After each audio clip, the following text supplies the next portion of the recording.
ఇంకోటి కూడా నేను చెప్పదలుచుకున్నా రేవంత్ రెడ్డి గారికి. రేవంత్ రెడ్డి గారు, మీకు నేను ప్రత్యేకంగా ధన్యవాదాలు తెలియజేస్తా ఉన్నాను. ఎందుకు తెలుసా? ఇవాళటి కన్నా మీ స్థాయి ఏందో మీరు తెలుసుకున్నారు. ఎందుకంటే నిన్న రేవంత్ రెడ్డి గారు ఎవరి స్థాయికి దిగిపోయిండు? కౌశిక్ రెడ్డి స్థాయికి దిగిపోయిండు.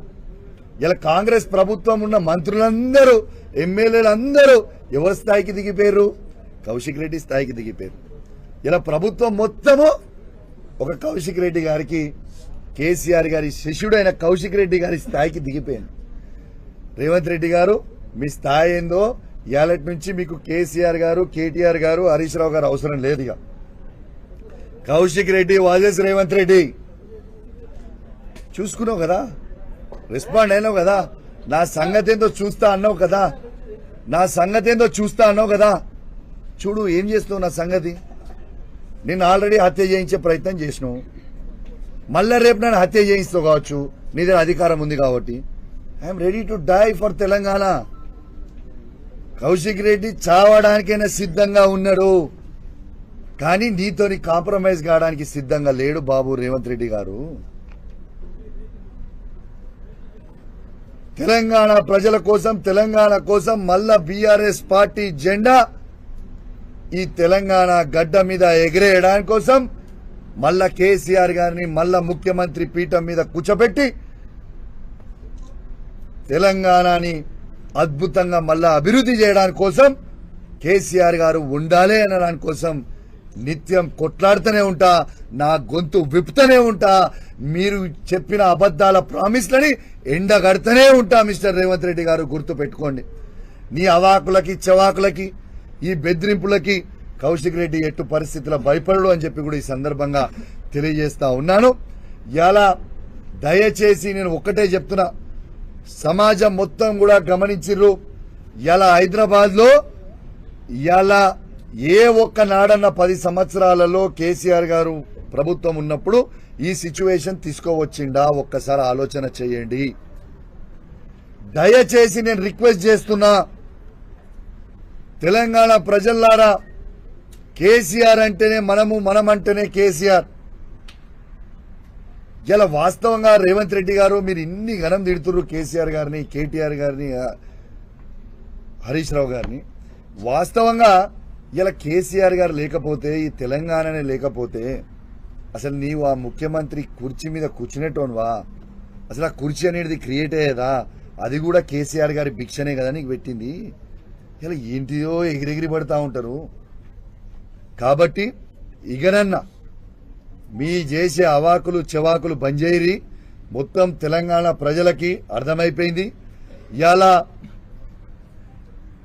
మీకు సవాల్ విసిరినప్పుడు సవాల్ స్వీకరించడం మీకు రాదు, బంజేరి. తెలంగాణ ప్రజలందరూ కూడా మీరు గుండాయిజం చేసిన గుండాయిజం మొత్తం చూసిర్రు, మీ రౌడీయిజం మొత్తం చూసిర్రు. దానికోసమే నిన్న అరెస్ట్ చేసిర్రు పోలీసులు.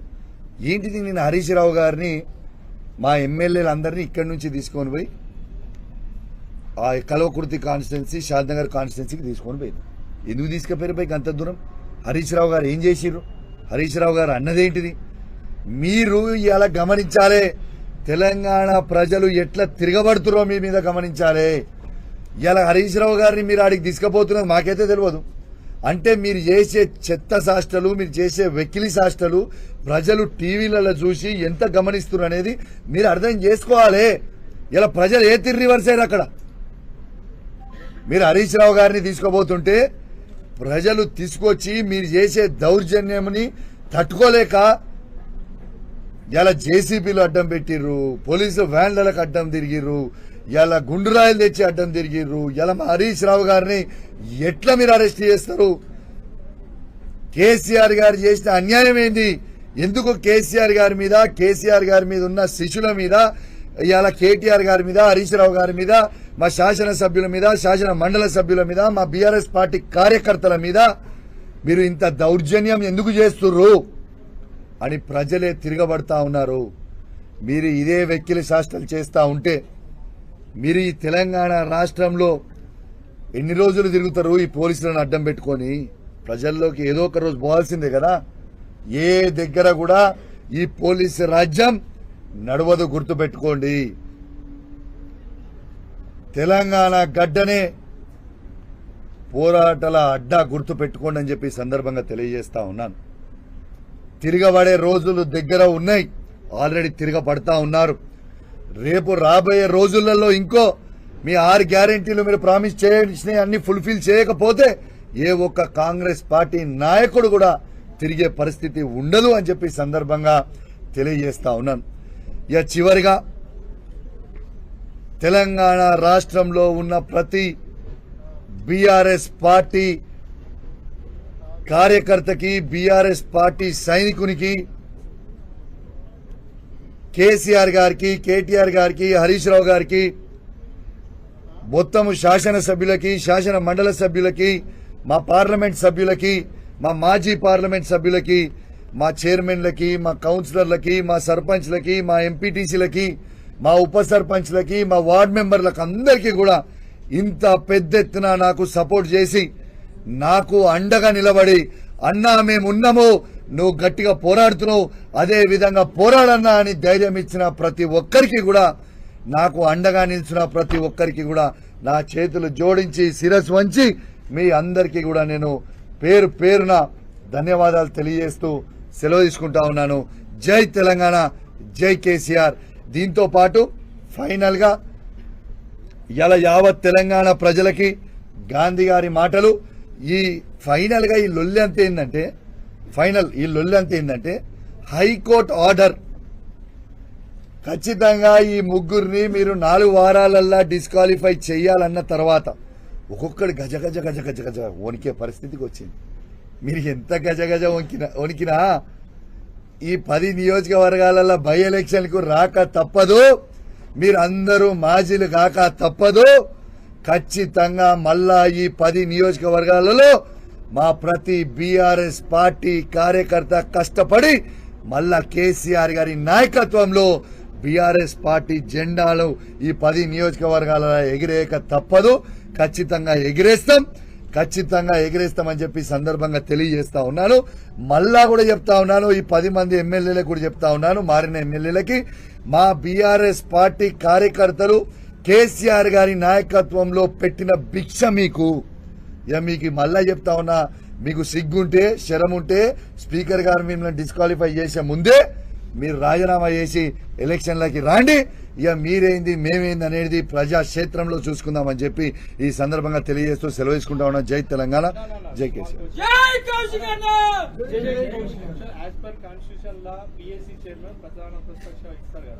అందులో భాగంగానే అరికపూడి గాంధీ గారికి ఇచ్చారు కదా, తను కూడా మిమ్మల్ని స్వాగతించారు కదా, ఇంకా వివాదం ఏముందా? ఇండైరెక్ట్లీ టీఆర్ఎస్ లో కూడా ఉన్నా అని చెప్పాడు.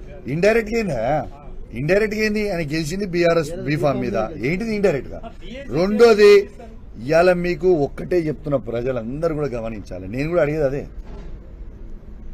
మా పార్టీ పిఏసి చైర్మన్ కి ఎన్నుకుంది ఎవరిని? కేసీఆర్ గారి నాయకత్వంలో ఆ రోజు నిర్ణయం తీసుకుంది, హరీష్ రావు గారిని మేము పిఏసి చైర్మన్ గా పెట్టాలని నిర్ణయం తీసుకున్నాం. హరీష్ రావు గారితో పాటు ప్రశాంత్ రెడ్డి గారు, గంగుల కమలాకర్ గారిని మేము నామినేట్ చేసుకున్నాం.